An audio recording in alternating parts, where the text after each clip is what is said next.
So, do you have a big dream? Is there a project, a business, a thing that you've been meaning to start but haven't?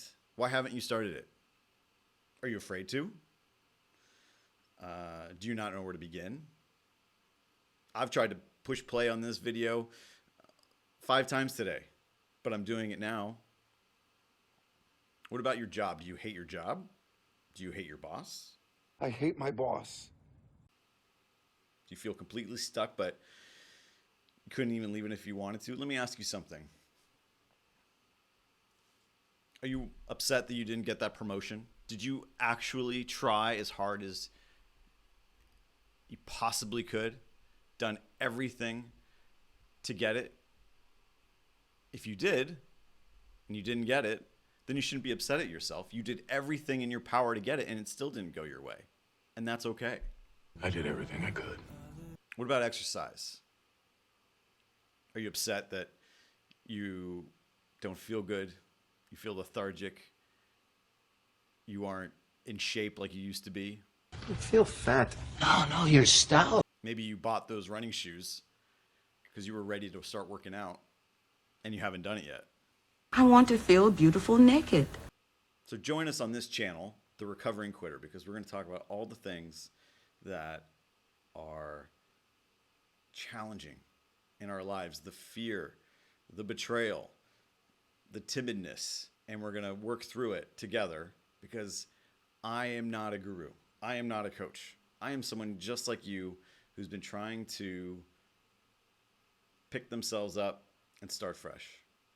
I've read all the gurus. I've read Mel Robbins, Jeff Olson, Rob Dial, Simon Sinek. I've read Brene Brown's book, Grit. And all of their teachings are correct and they work.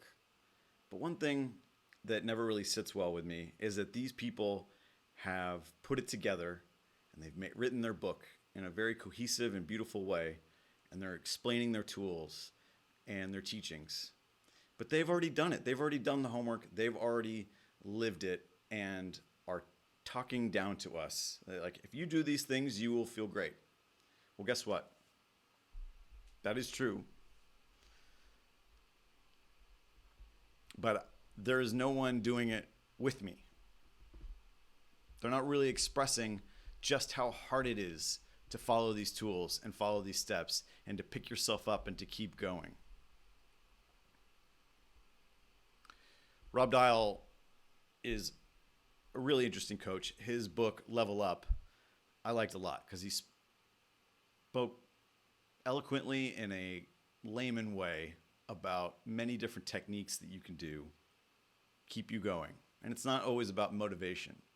But one thing he talked about, and one thing I want to talk about in this video, is the difference between primal fear and intellectual fear.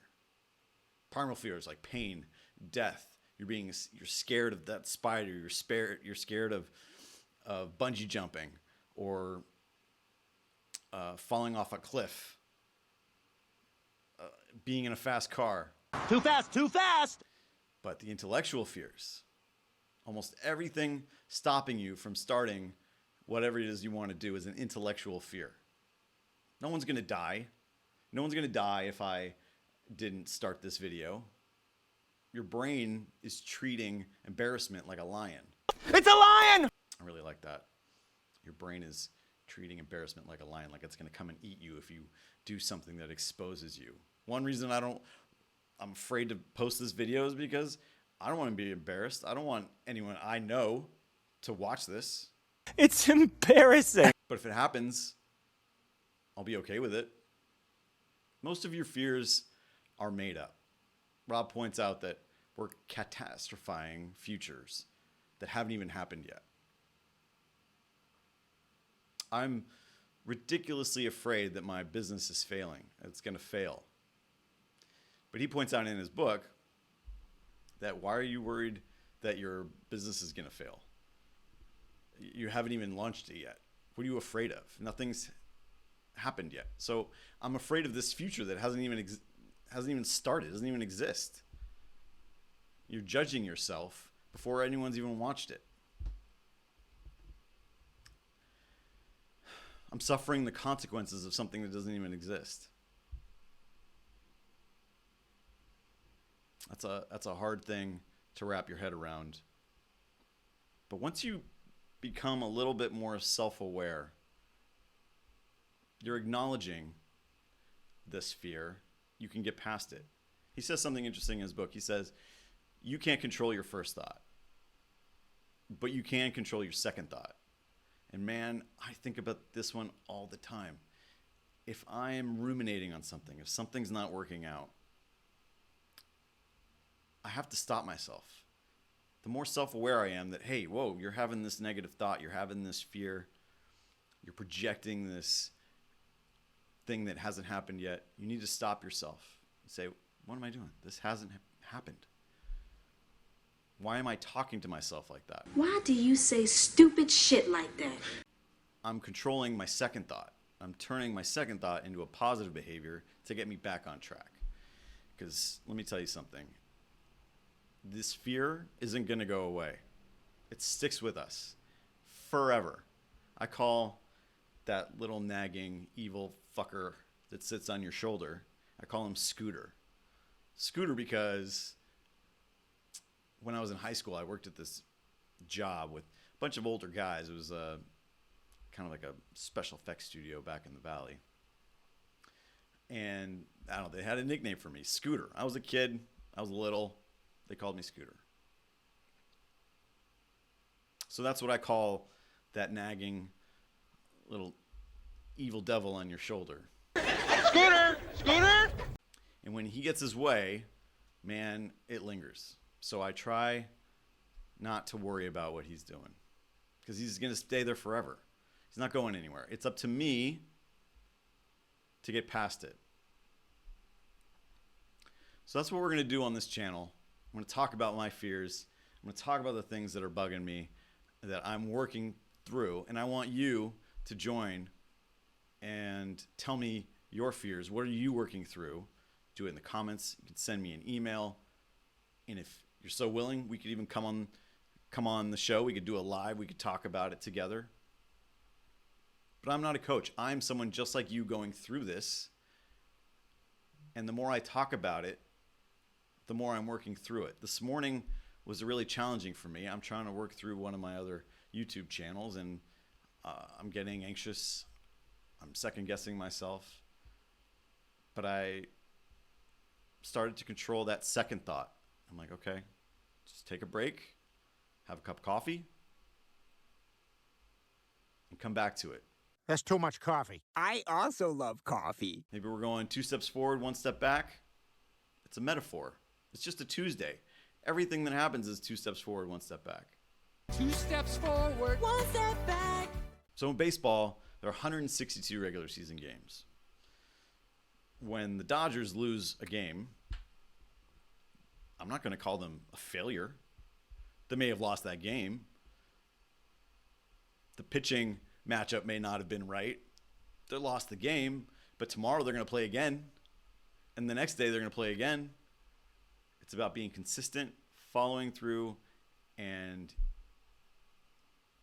changing the language. You're not failing. You just lost the game. So what do we do? Play again tomorrow. I'm excited to launch this channel with you. It comes with a certain healthy skepticism and healthy hope. So my skepticism is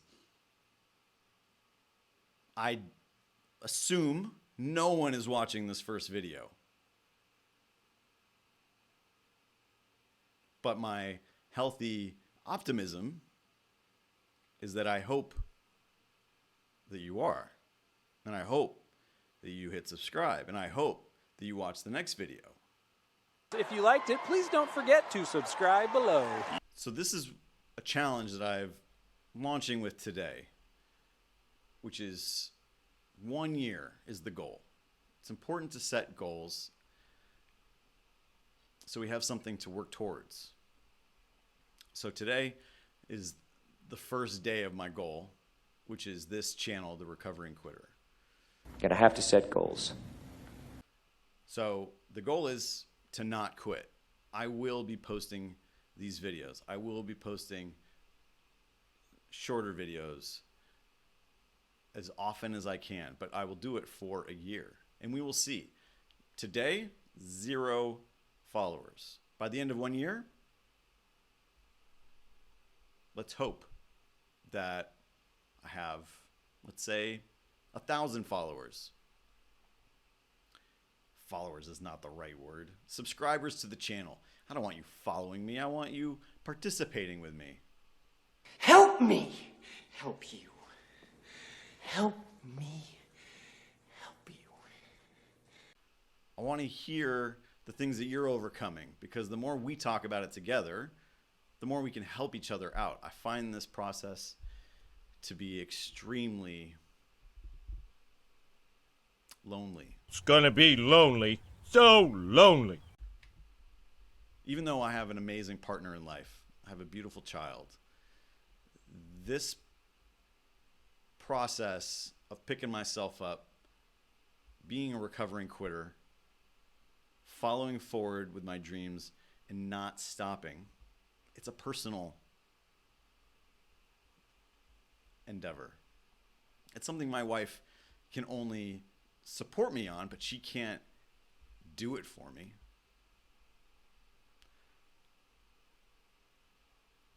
So I find it to be a rather lonely experience, especially since I'm starting my own business.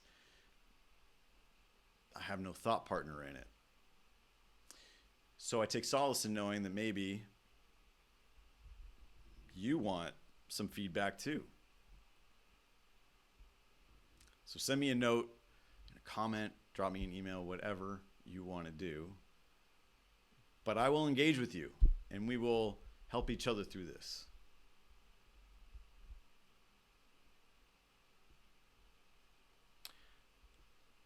As we wrap up, there's a couple things that I want you to do with some homework to help build up how you become consistent.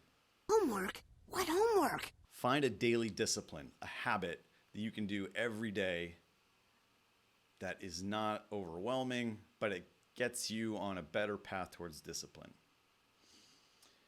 Lots of these channels, gurus, they talk about making your bed. The first thing you do is one accomplishment. I think that's a little light. Others talk about meditation or the 5 a.m. club where you journal and you exercise. And all of these things end up being rather complicated. Just do one thing that isn't out of the realm of what you normally do. Mine is, without a doubt, I walk the dog and I get a little bit of me time with the dog, a cup of coffee, and I listen to these books on tape, these gurus telling me all the ways that I can better my life. And it's about 30 minutes out of my day that it's just for me. Maybe as we go forward, you can start adding disciplines to that, like doing 3 wins, writing down 3 wins that you had yesterday, or meditating for a few minutes to clear your head. I do these things too, but I find the daily discipline of them challenging. I don't do them all the time. But they are my daily disciplines that I want to keep doing, and I will come back to them. So that's your homework. Pick one daily discipline that you're going to do every day, no matter what. Feed the dog, walk the dog. Another thing is positive self-talk. This is a tough one. This comes with constant attention. Stop talking shit about yourself. You feel good. You feel happy. You feel healthy. You feel no pain. You feel no fear. You are living in the gain. I'll talk about the gain more later. And you are at ease. So if I'm at the gym, I'll do a little mantra at the end of my workout when I'm doing a plank. It'd be like, I feel no pain. I feel no fear. I feel no gap. I am in the gain. I am happy, I am healthy, and I am at ease. And I'll say this to myself over and over again for a minute while I'm doing a plank. Maybe we'll do that together one day. But come up with a mantra for yourself, and you're more than welcome to steal mine. I think maybe I've rambled on enough for this first video, but the important thing is that I took the first step. I've recorded this, and I'm looking forward to the next one. So, thanks for watching. Don't forget to subscribe.